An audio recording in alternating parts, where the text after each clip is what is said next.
Welcome back. We're continuing our publishing discussion with Blue Ink Press, and now we're joined by Senior Editor Amanda Gawthorpe.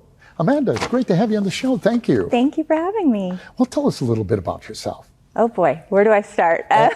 Wherever you would like. So I've been a book lover my whole life. I think a lot of us that go into the book industry have been. Always wanted to do something in the book industry. But I ended up getting married young, having kids young. So I spent my 20s raising a family. Went back to school in my 30s and had decided I was going to be a middle grades language arts teacher. Oh, way to go. I lasted one semester in that program and decided that middle grade teachers are a special breed of human, bless them, and I am not that breed. So I changed my major very quickly to English with a concentration in creative writing. And I went to NC State and worked under some really amazing authors, local authors. Joe McCorkle has always been a huge influence in my life and still is to this day.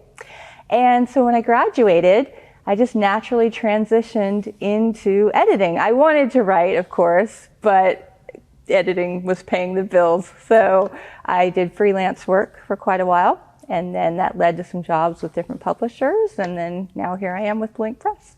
Well, let's talk about being an editor. All right. I mean, I've heard about editors. Yeah. And they're always very important people within an organization, whether it be the press or now in a publishing company. So what is it that you do exactly?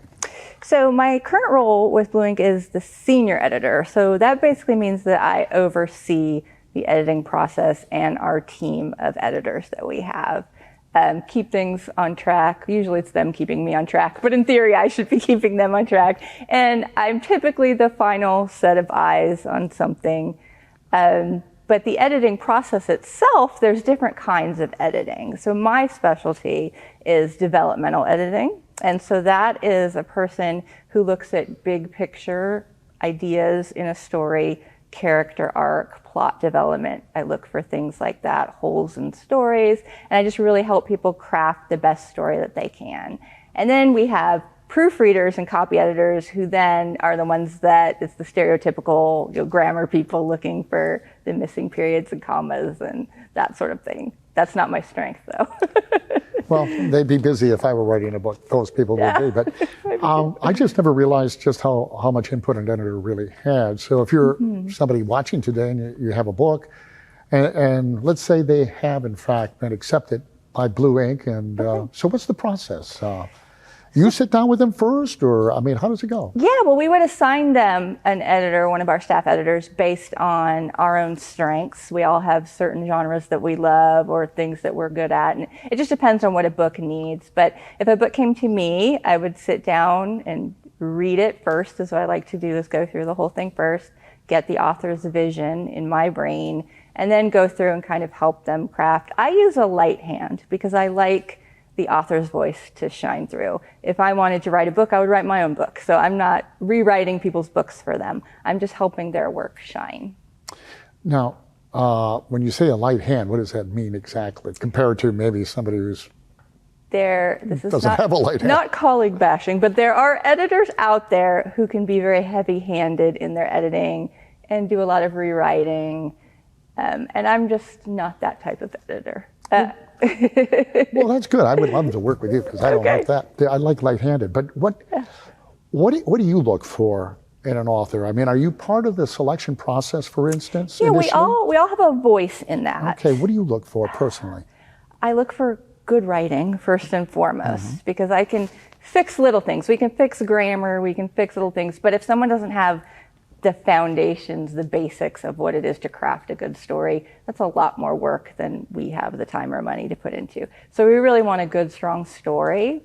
We want an author who is not scared to do things like this, to come on television, to put themselves out there and really get in front of readers. So that's, unfortunately, for us introverted writing types, that's a big part of the business right now, is that you really have to be able to not only sell your book, but sell yourself as well. You mentioned there are certain things you look for. And again, I'm trying to help the person on the couch right now who wants to be the next, big-time author. Yeah. When you construct a book, what are some of the things that, if you're going to sit down and write, that you really need to consider before you even think about going to a publisher? Don't send us your first draft. Okay. please. And that is the advice that we give everyone. The first draft is messy, right? It's just the bones. You're just putting down your story, and then you fill it in later. We have seen way too many people send us very early drafts that are not ready. Then there's a lot of technical aspects of writing that I would encourage people to look into, things like point of view and head hopping and things of that nature. Those are technical things. There are classes you can take online. There are classes in the public libraries. We do writing workshops within the public library system as well. So I encourage people who want to write to really get into a community of writers, take these classes, most of them are free, and just really learn your craft. Okay, I'd like to ask you this because I know there's a lot of competition out there. Oh, yeah. Some publishing companies are huge, right? Huge. Yes. Nationally known, others not so much. Not so big. Are there differences that an author ought to consider? Absolutely, absolutely. Well, first of all, there is the money aspect. I mean, we can't overlook that. We couldn't compete with the big guys. We don't have the marketing budgets that they have. We don't have the staff that they have. But when you're with a big publisher, if you're not in their front list titles, you may not get a whole lot of attention.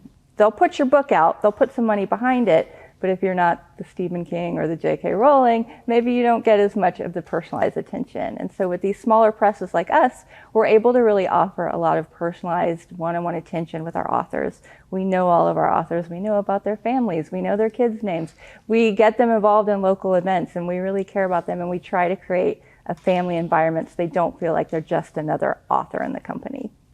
Well, before I let you go, what do you have coming up? Are there some new releases that maybe? Yes, we have 3 that are coming out this year. We have one of Sherry, who was just here. She has a sequel to her latest fantasy novel that's coming out. We have a middle grades book, which is the 3rd in that series that is coming out. So we have a cozy romance coming out that is kind of like a Beauty and the Beast meets Phantom of the Opera. It's called The Castle Rose. We're really excited about that one. And we don't have set release dates for those yet, but people can go on our website and find out about what's coming up. And I'd also like to announce that we open for submissions once a year. And we do that in March. It's our own little March Madness. We'll be opening up for submissions. So if people have stories ready that they'd like to send us, we will be happy to see them. And they can do that online? They can do that online. Follow the instructions on our website. Okay, Amanda, I'm going to start writing. Do it. Yeah, it's so nice of you to do this. Thank you so much. Thank you for having me. Hey, you guys stick around because we'll be right back.